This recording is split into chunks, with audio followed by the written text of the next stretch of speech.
They don't get flexible because they don't train their flexibility. Sitting could be a good form of rest. If you want to not feel stiff all day, break up your sitting. If I'm sitting at the computer for 8 to 10 hours a day, you believe that if I train correctly, I can still get flexible. Today we're talking about whether sitting will stop you from improving your hip flexibility. And we're talking about whether or not sitting is really, really bad for you and whether it's going to turn you into a really stiff mess in the long run. So I'm here with Dr. Garrett, G-Money, a physical therapist who has a lot of experience being a stiff, inflexible person. Am I right? Correct. All right. So let's talk about this. We're sitting. Is this going to make us less flexible tomorrow or today? I think you just lost all of your flexibility gains just in the 5 minutes you've been sitting now. Yeah, I've been feeling stiff. Yeah. It's over for you. Don't even try to get flexible now because you have a desk job. Right. And I'm at the computer a lot. You produce a lot of content and editing. Yep. Why even try? You're just going to be washing away all of your flexibility gains. Well, that's pretty depressing.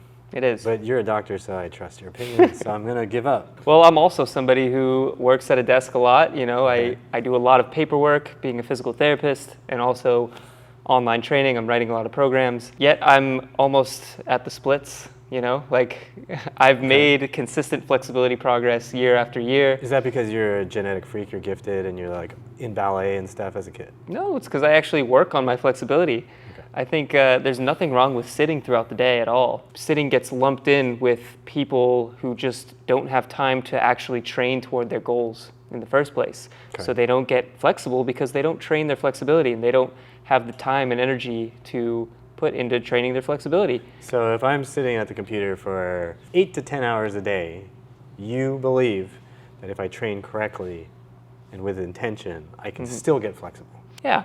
Over time, you know, the ranges that you train will just be there, and those will be your ranges. So even after sitting, you'll be able to display those ranges. So then why is it that when I sit for 4 hours and I go to get up, I feel stiff? Isn't that me getting inflexible and I'm losing flexibility? Correct. But, you know, if sitting was so bad to the point where it's going to wash away all of our flexibility gains, then we might as well not sleep, or we might as well sleep hanging or in a deep squat or something like that. Like bats upside exactly. down? Yeah, in full traction of the spine. Okay, perfect. Yeah, so we sleep every night, you know, 7 to 9 hours or whatever, and we're stuck in this fetal position like we are sitting. You know, people still get flexible there. So are we going to tell people that sleeping's bad? No, sleeping is extremely important. So sleeping is not the new smoking? No, I hope not. I don't think sitting was ever the smoking. Okay. I think the smoking was the smoking. Okay. Smoking and was not being healthy. So I think what you're experiencing there for 4 hours of sitting, feeling stiff, that's just prolonged positioning. You know, if I do any prolonged posture for 4 hours, I'm going to be feeling stiff in the opposing postures. Right. You know, I could stand for an hour or go on a 2-hour walk. It's probably going to feel pretty stiff to flex my spine and round forward because, you know, my spinal erector muscles are keeping me upright the entire time. If I sit for 3 hours, it's probably going to feel pretty stiff to extend my hip behind me. But that's okay. You know, we warm up, we just undo the motions with a few dynamic stretches just to feel good if that's what we want. If we want to just feel good, get the blood going, maybe go on a little walk, do some bodyweight squats, some lunges. Okay. Just get the body moving in opposing directions that you were in that posture. Yeah, you'll be right back to your normal set point, your reset point. So then if I am sitting for a long period, not a bad idea to be doing things that go in the opposite of what I'm normally stuck in. And if I still want to be more flexible and expand my overall range of motion, then I need to actually do focused flexibility training. Yeah, as long as you have dedicated sessions of flexibility training throughout the week programmed into your life, then it shouldn't hinder your progress at all. So then what about like pain? Like what if I have pain and it's pain, like I have to sit for 8 or 10 hours a day, and my hips hurt. Yeah. Do I need to get up and stretch? You know, what's the advice there? Yeah, so I mean, that is a common thing. You know, people who spend time in prolonged postures, that often exacerbates their pain presentation. So whether it's low back pain, hip pain, shoulder pain, just that constant static posture, it almost like overemphasizes the pain, where they focus more on that pain because they're just staying stagnant.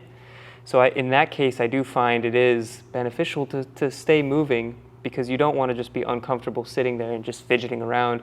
You want to do things that feel good more often for pain presentations. And most likely, if you're in pretty intense pain to where like prolonged postures, maybe even sitting for 5, 10, 20 minutes already causes pain, then it probably means you're not able to exercise intensely anyways.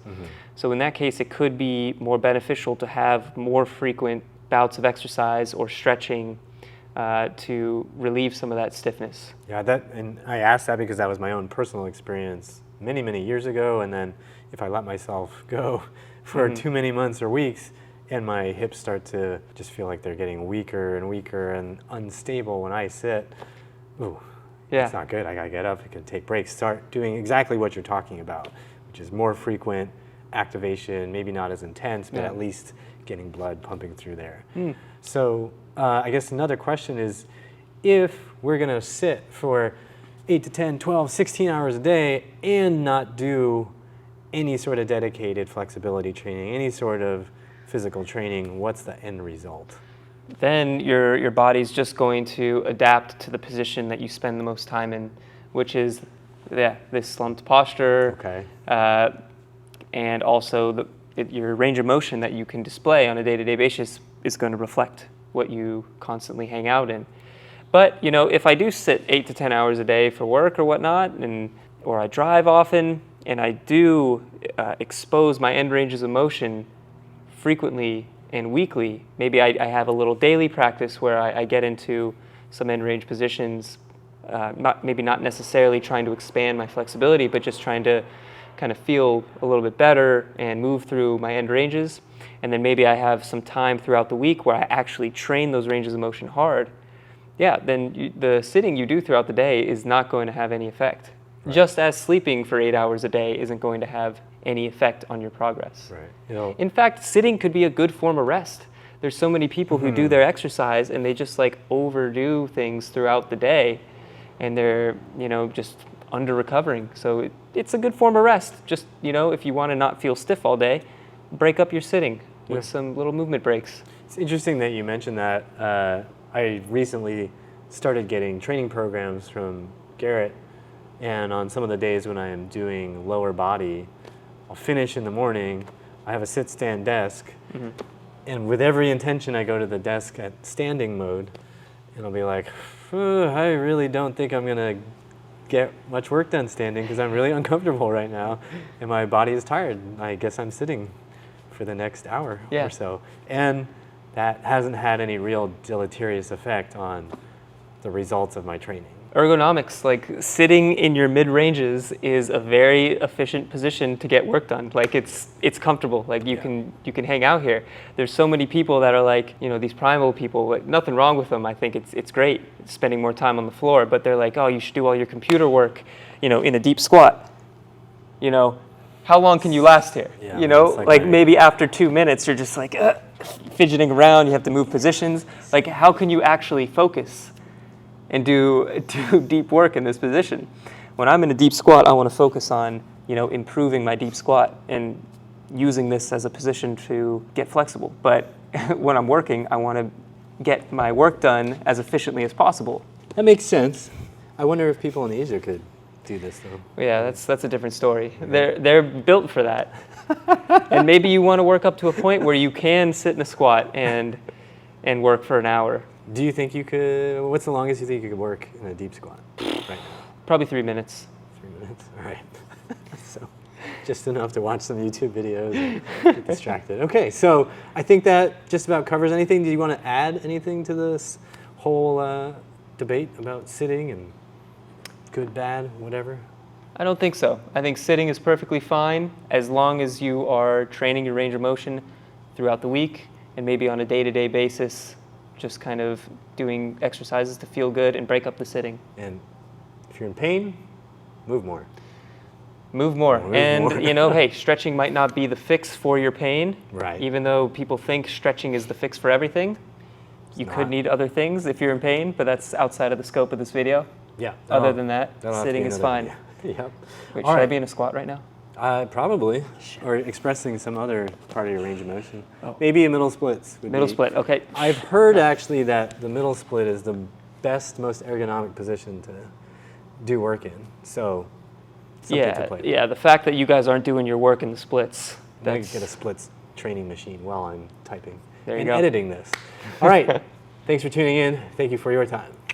So what did you learn from this video, and are you doing the middle splits while you're working right now? Drop me a comment down below, and if you have more questions, be sure to leave them down in the comment section. If you want to find more of G Money, this Dr. Garrett guy, be sure to check out the description box for links to find him all across social media and on YouTube. He's got amazing content, especially if you're somebody who's dealing with hip pain and you're trying to make your hips more flexible. If you're a stiff, highly active athlete, I highly recommend checking out his stuff, including his 4-week program, which you'll find on his website. Again, that's going to be linked down below. And speaking of programs, if you're not a super active athlete, I've got something that could be a really good fit for you.